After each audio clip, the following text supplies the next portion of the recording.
మోకాల నొప్పులకు ఎటువంటి సర్జరీ లేకుండా ఎపియాన్ పెయిన్ క్లినిక్ అందిస్తున్న అత్యాధునిక చికిత్స.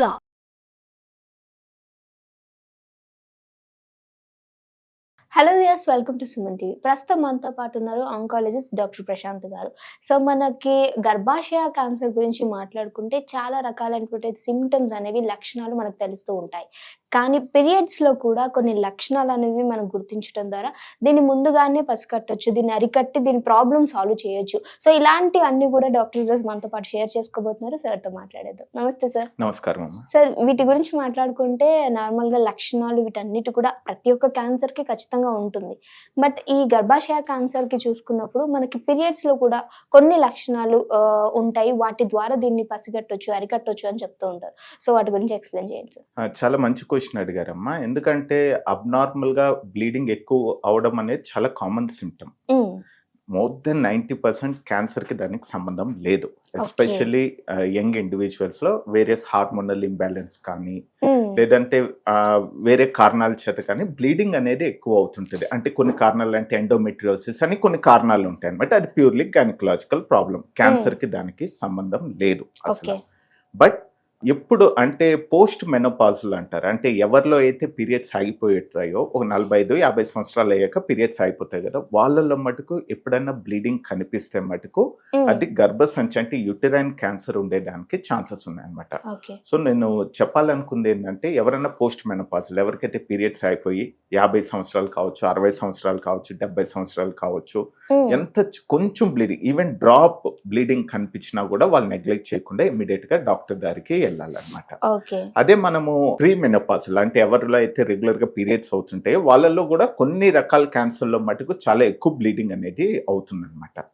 ఈ సర్వైకల్ క్యాన్సర్, గర్భసంచి ముఖద్వార క్యాన్సర్ లో ఏంటంటే ఫస్ట్ సిమ్టమ్ ఏంటంటే ఇది పోస్ట్ కాయిటల్ బ్లీడింగ్ అంటారు. అంటే ఏంటంటే భార్యాభర్త కలిసినప్పుడు సెక్షువల్ యాక్టివిటీ చేశాక బ్లీడింగ్ 1 or 2 drops కనిపిస్తుంది అనమాట.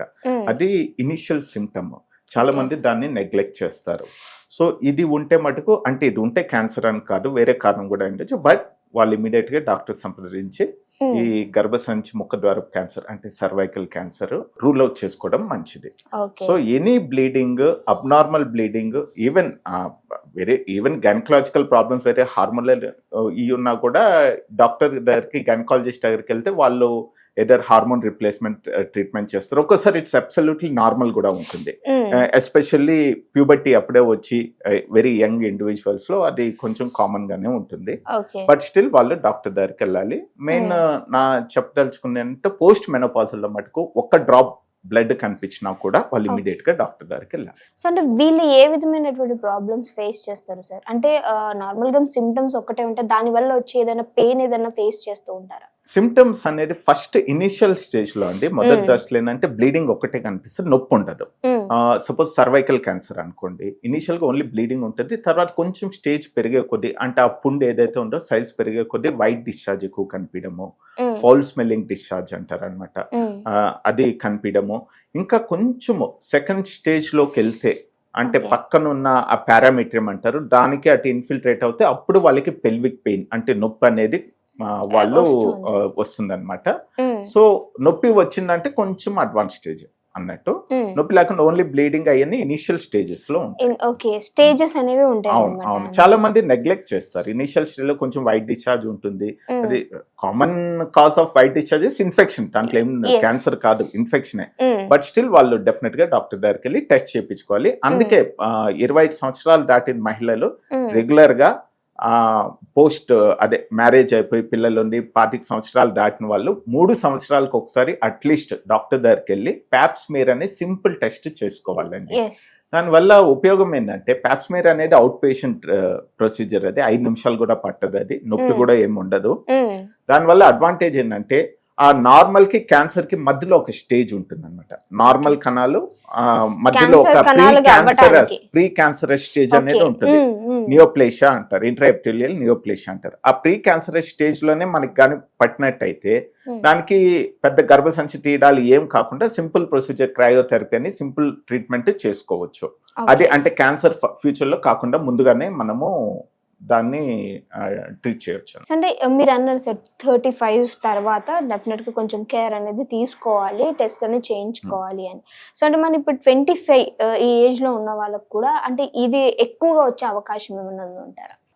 ఇప్పుడు ఏమవుతుందంటే మనం చూస్తుంటామండి cervical cancer especially rural areas లో. అవును సార్. అర్బన్ ఏరియాస్ కాదు, రూరల్ ఏరియాస్ లో యంగ్ ఏజ్ లోనే ఎందుకు వస్తుందంటే చెప్తాను. ఆ ఏరియాస్ లో అంటే చాలా ఎర్లీ మ్యారేజ్ అవుతుందండి. ఎర్లీ మ్యారేజ్ అంటే 12-13 సంవత్సరాలు కూడా పెళ్లిళ్ళు అయిపోతాయి. వాళ్ళు by the time they reach 25 వాళ్ళకి 4-5 పిల్లలు కూడా ఉంటారు. ఎస్పెషల్లీ ఈ ట్రైబల్ బెల్ట్స్ లో మేము చూస్తుంటాం అనమాట. వాళ్ళు 25-30 సంవత్సరాలు వచ్చేసరికి 4-5 పిల్లలు ఉంటారు. వాళ్ళు పెళ్లి ఎప్పుడో 12-13 సంవత్సరాల వయసులోనే అయిపోద్ది. వాళ్ళల్లో 25-30 సంవత్సరాలు గర్భసంచి ముఖద్వార క్యాన్సర్, సర్వైకల్ క్యాన్సర్ కామన్ గా కనిపిస్తుంది. బట్ అర్బన్ ఉమెన్ లో వచ్చేసరికి ఆబ్వియస్లీ మ్యారేజ్ ఏజే పెరిగింది. 25-30 సంవత్సరాలకి ఆ ఏజ్ కి పెళ్లి చేసుకుంటున్నారు. వాళ్ళకి ఆ ఏజ్ లో రావడం చాలా తక్కువ. వాళ్ళు over period of time elder అంటే 40-45 ఇయర్స్ 50 అయ్యాక వాళ్ళకి వచ్చే ఛాన్సెస్ ఉంటుంది అనమాట. సో ఈ ట్రైబల్ బెల్ట్ రూరల్ ఉమెన్ మటుకు ఎందుకంటే ఎర్లీ మ్యారేజ్ అవ్వడము, దానివల్ల వాళ్ళు ఎక్కువగా 25 సంవత్సరాల తర్వాతే వాళ్ళు చేసుకోవాలండి. ఓకే, అంటే సార్ ఎర్లీ మ్యారేజ్ అనేది కరెక్ట్ కాదు అంటారా దీనికి సంబంధించి? ఎర్లీ మ్యారేజ్ అనేది ఎప్పుడు కరెక్ట్ కాదండి. అందుకే 18 సంవత్సరాలు చేస్తారు కదా, ఎర్లీ మ్యారేజ్ అనేది ఎప్పుడు కరెక్ట్ కాదు. కనీసము ఏంటంటే బేసికల్ గా ఈ సర్వైకల్ క్యాన్సర్ రావడానికి ముఖ్య కారణం హ్యూమన్ ప్యాపిలోమా వైరస్ అన్నమాట, హెచ్పివి ఇన్ఫెక్షన్. వాళ్ళు అంటే early sexual activity, as simple as that. ఎర్లీగా వాళ్ళు సెక్షువల్ లో అంటే 12 ఎర్లీ టీన్స్ లో సెక్షువల్ యాక్టివిటీలో పాల్గొనడం వల్ల వాళ్ళకి ఈ సర్వైకల్ క్యాన్సర్ రావడానికి ఛాన్సెస్ ఎక్కువ. ఓకే, అంటే మన పూర్వకాలం చూసుకుంటే నాకు తెలిసి 13 years 12 years లో కూడా పెళ్ళైన వాళ్ళు ఉన్నారు. సో మరి ఇప్పుడు ఉన్న జనరేషన్ లో 18 ఆ టైంలో చేసుకుంటూ ఉన్నారు. అంటే అప్పట్లో ఈ క్యాన్సర్ లేదంటారా, లేకపోతే అవగాహన లేదు అంటారా? అప్పుడు ఉండేదమ్మా. యాక్చువల్గా to be frank cervical cancer incidence తగ్గుతుంది. అంటే రూరల్ ఏరియాస్ వాళ్ళకి ఎక్కువ ఉంది, కానీ అర్బన్ ఏరియాలో రొమ్ము క్యాన్సర్ దాన్ని డామినేట్ చేస్తుంది. నెంబర్ 1 క్యాన్సర్ రొమ్ము క్యాన్సర్ ఆడవాళ్ళలో. ఈ సర్వైకల్ క్యాన్సర్ అనేది డెఫినెట్ గా అర్బన్ ఉమెన్ లో తగ్గుతుంది. అందుకే దీనికి ఒకే ఒక క్యాన్సర్ ఏది మనం గ్యారంటీగా ఇది నివారించవచ్చు అని చెప్పుకోవడానికి one of the cancer cervical cancer. ఎందుకంటే నేను చెప్పాను కదా హ్యూమన్ ప్యాపిలోమా వైరస్ ఇన్ఫెక్షన్ అని, దానికి వ్యాక్సినేషన్ అనేది అందుబాటులో వచ్చింది. అందుకే ఎర్లీ టీన్స్ 9 నుంచి 14 ఏళ్ల పిల్లలకి ఇది 2 డోసులు ఉంటుంది. ఆ డోస్ ఇచ్చినట్లయితే ఏమవుతుందంటే హ్యూమన్ హెచ్పివి వైరస్ నుంచి వాళ్ళకి ప్రొటెక్షన్ ఉంటుంది అన్నమాట లైఫ్ లాంగ్. దానివల్ల ఏంటంటే సర్వైకల్ క్యాన్సర్ రావడానికి వాళ్ళకి ఛాన్సెస్ బాగా 90% పైన తగ్గిపోతుంది. మీకు సింపుల్ ఎగ్జాంపుల్, ఎందుకంటే మన ఇండియాలో ఇప్పుడిప్పుడే వస్తుంది, గత 5 నుంచి 10 సంవత్సరాల నుంచి ఉంది. బట్ యుఎస్ లో చూసుకుంటే ఎప్పటి నుంచో స్టార్ట్ చేశారు వాళ్ళలో ఒక టైంలో సంవత్సరానికి దగ్గర 1,00,000 పైన సర్వైకల్ క్యాన్సర్ కేసులు వచ్చేది. నేను 30-40 సంవత్సరాల ముందు. ఇప్పుడు అదేంటంటే 10,000 కూడా 5 నుంచి 10,000 మధ్యలో ఉంటుంది యుఎస్ లో. ఎందుకంటే ఇది మ్యాండేటరీ చేశారనమాట ఈ వ్యాక్సినేషన్ అనేది. దీనివల్ల డ్రాస్టిక్ గా తగ్గింది. హోప్ఫుల్లీ మన భారతదేశంలో కూడా ఫ్యూచర్ లో మేబీ ఇంకో 10-20 years లో మనము ఇప్పుడున్న లేటెస్ట్ జనరేషన్ అందరికి మనం హెచ్పివి వ్యాక్సినేషన్ ఇచ్చినట్లయితే ఫ్యూచర్ లో మన దగ్గర కూడా ఈ సర్వైకల్ క్యాన్సర్ అనేది డ్రాస్టిక్ గా తగ్గుతుంది. ఓకే, ఆల్రెడీ మన దగ్గర ఈ వ్యాక్సినేషన్ అనేది వచ్చింది కదా సార్? అవునమ్మా. అంటే ఎవరు తీసుకోవచ్చు అంటారు ఇది? ఐడియల్ గా 9 to 14 years టీన్స్ లో వాళ్ళకి 2 డోసులు ఉంటుంది. కొంచెం ఏజ్ ఎక్కువ అయ్యి సపోజ్ 20 పైన మ్యారేడ్ అయితే వాళ్ళు కూడా తీసుకోవచ్చు, కాకపోతే వాళ్ళకి 3 డోసులు పడుతుంది. ఓకే సార్, ఒక లేడీస్ లోనే కాదు ఈ మధ్య ఇది అబ్బాయిలు కూడా తీసుకోవచ్చు అని విన్నాను, ఈ వార్త ఎంతవరకు కరెక్ట్ అండి? అవునమ్మా, మగవాళ్ళలో కూడా ఏంటంటే నేను చెప్పాను సేమ్ ఆ హ్యూమన్ ప్యాపిలోమా వైరస్ అనేది సర్వైకల్ క్యాన్సరే కాదు, ఓరోఫెరింజియల్ క్యాన్సర్. ఓరోఫెరింజియల్ అంటే మన టాన్సిల్ కానీ వెనక భాగం బేస్ ఆఫ్ టంగ్ కానీ ఫారింగ్స్ కానీ ఇవన్నీ ఓరోఫెరింగ్స్ కింద వస్తుంది అనమాట. ఆ క్యాన్సర్ కి అయ్యే కాకుండా పినైల్ క్యాన్సర్, ఇయే కాకుండా యానల్ క్యాన్సర్, వీటన్నిటికీ హ్యూమన్ ప్యాపిలోమా వైరస్ అనేది వన్ ఆఫ్ ద కాజ్ అనమాట. సో ఆ వ్యాక్సిన్ తీసుకోవడం వల్ల మగవాళ్ళలో కూడా ఈ క్యాన్సర్ రాకుండా వాళ్ళకి ప్రొటెక్షన్ ఉంటుంది అంటారు. ఓకే సార్, చాలా చక్కటి ఇన్ఫర్మేషన్ అందించారు. Thank you.